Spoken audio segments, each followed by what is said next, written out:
আমি রাজ, আপনারা দেখছেন খবর 24 ঘন্টা।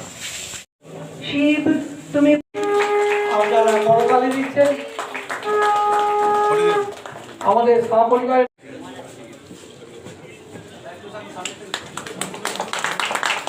নমস্কার সবাইকে। আমাদের পারিবারিক যে মিলবন্ধন আজকে 130তম বর্ষ। আমার যে পরিবারের যে বড় সদস্য শ্রী রবীন্দ্রনাথ স্যার, পরশুদিনকে উনি হসপিটাল থেকে এসেছেন, আইসিইউতে ভর্তি ছিলেন, যাদের মধ্যে কিছু কিছু ত্রুটি আমাদের থেকে গেছে। এবং আমার যে মেজ ভাই, সে আজ সকালে বাথরুমে পড়ে গেছে, অজিত কুমার স্যার।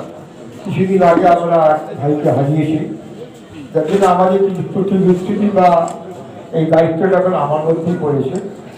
আমি সেভাবে কিছু বক্তব্য রাখতে পারি না, সামান্য করছি যে সবাইকে আমি সাদর আমন্ত্রণ জানাই পরিবারের পক্ষ থেকে। এবার আহ্বায়ক হিসেবে আপনাদের এই মিলন উৎসবে আসার যে আমাদের প্রতি আপনাদের ভালোবাসা,